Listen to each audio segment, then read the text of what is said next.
Welcome back to CAN, Caribbean Affiliate News. My name is Siobhan Gobin. This segment of the news is sponsored by TravelSpan Vacations.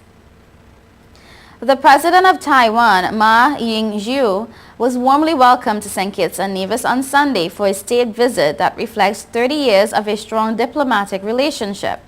Prime Minister Dr. Denzil Douglas stated on the president's arrival that, and I quote, "If the past 30 years have taught us only one thing, it is that where the Republic of China, Taiwan, and the Federation of St. Kitts and Nevis is concerned, distance, great though it may be, has been rendered irrelevant in the face of the bonds of friendship and cooperation and collaboration and mutual respect that connect our nations and have gotten stronger these passing years." He further noted that when St. Kitts and Nevis attained independence in 1983, Taiwan was among the first nations to establish diplomatic ties. President Ma outlined why the Federation has been such an important diplomatic ally. And I quote, "Over the past years, our two countries have assisted each other in the international community and international development through cooperation and exchanges in tourism, green energy, agriculture, human resource, education, and culture," he said. The president also stated that his visit will deepen his understanding of the two countries' bilateral cooperation and exchanges. Ma spent Sunday in a number of activities, including signing an extradition treaty, after which he visited the agro-tourism demonstration farm. He also enjoyed presentations at the historic Brimstone Hill National Park. The president's day of activities culminated with an official state dinner hosted by Governor General Sir Edmund Lawrence.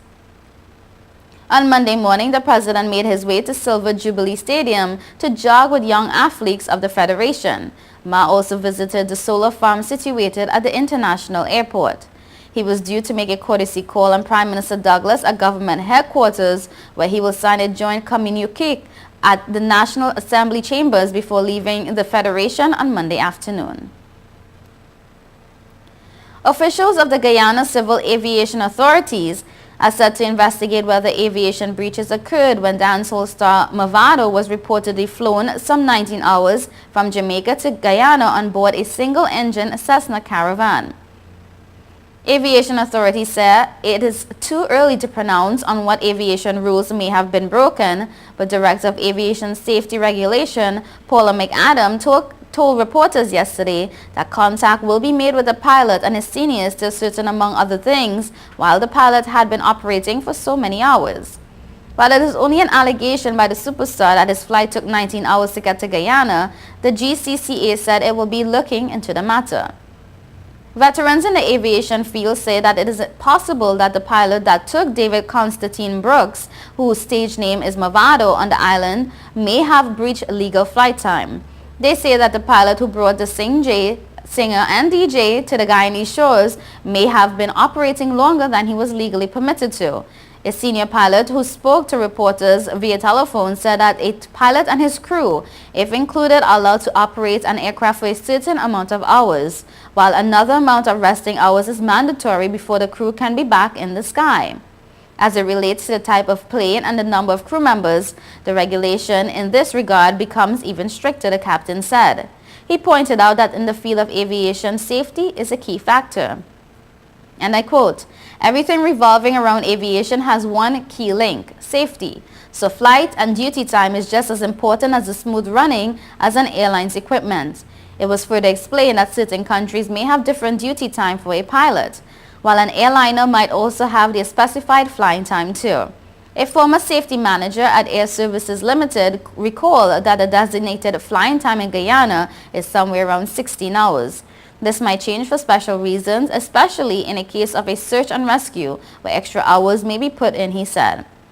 Having mentioned the 16-hour flight time, the former safety head said that a pilot is therefore required a minimum of 10 hours rest before he can operate another aircraft.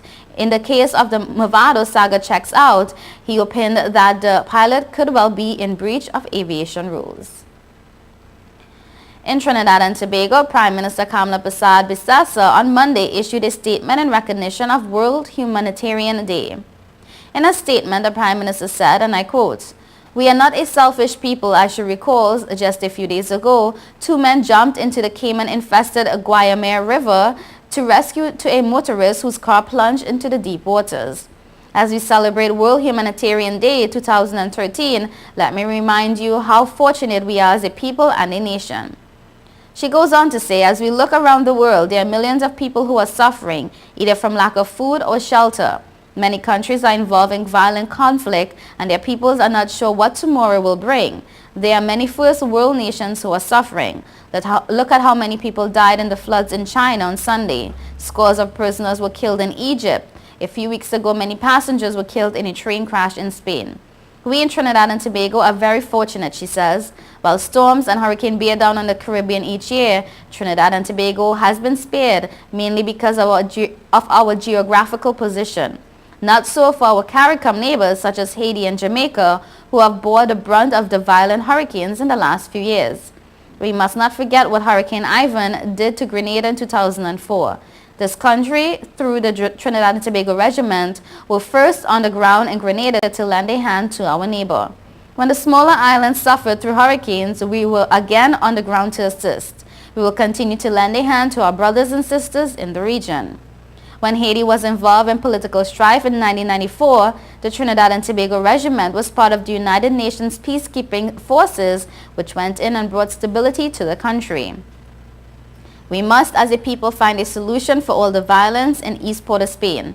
While many would say that crime is kept in and around East Port of Spain, it is something which affects us all. There were weeping mothers and fathers watching over their sons and daughters who died in their teens. We, as a people, must come together and show true passion and assist those in need. At the end of the day, we must have a better Trinidad and Tobago for the future generations. As we celebrate World Humanitarian Day 2013, let us keep that commitment of love for our fellow brothers and sisters. End of quotes. Good governance, inclusiveness, transparency, pluralism, cross-sectoral coordination, and a strong political will are all crucial elements in the fight to eradicate hunger. This was the key conclusion emanating from the regional dialogue on hunger, food insecurity, and malnutrition in the Caribbean, emphasizing the role of parliamentarians, held earlier this month in Antigua. The meeting was jointly organized by the Food and Agriculture Organization, CARICOM Secretariat, the Government of Antigua and Barbuda, and the Hunger Free Latin America and the Caribbean Initiative, with the support of the Parliamentary Front Against Hunger of Latin America and the Caribbean.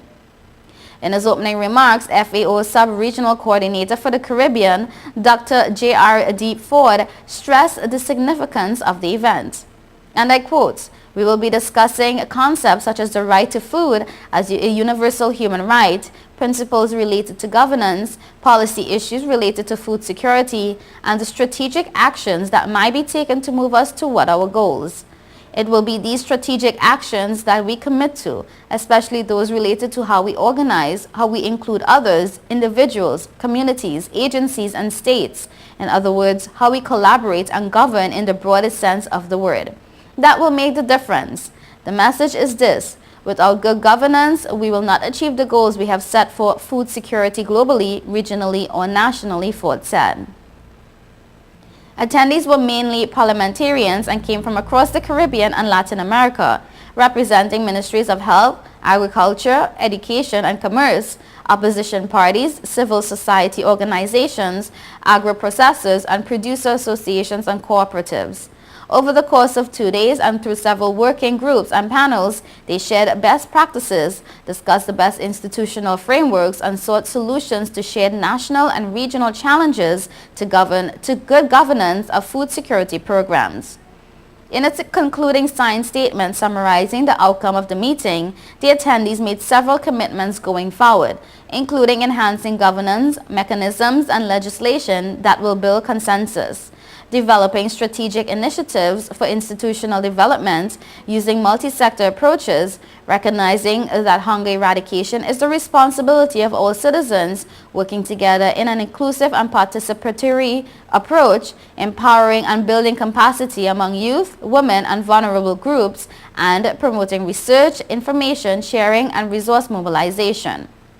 Countries also committed to the formulation and sustaining of regional and national parliamentary fronts for promoting food and nutrition security and striving to reach international standards in the political approach to the issues. To achieve this, the important role of CARICOM, FAO, and other relevant organizations was reaffirmed. You're watching Caribbean Affiliate News. Stay tuned.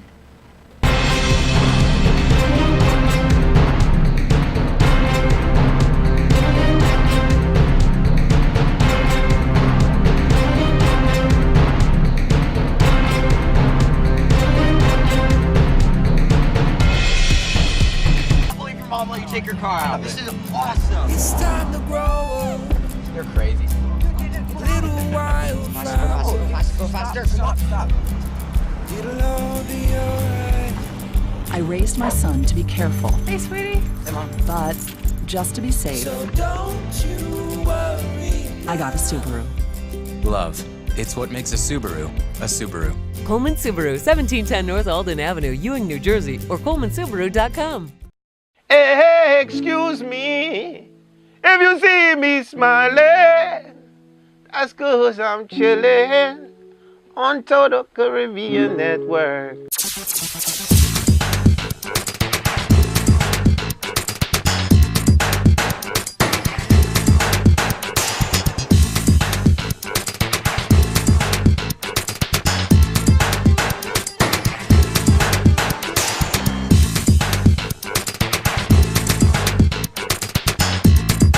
It's your boy Wyclef Jean, man, and I'm chillin', man. Total Caribbean Network. Man, I love their style. Whoa, whoa, whoa, whoa, whoa, whoa.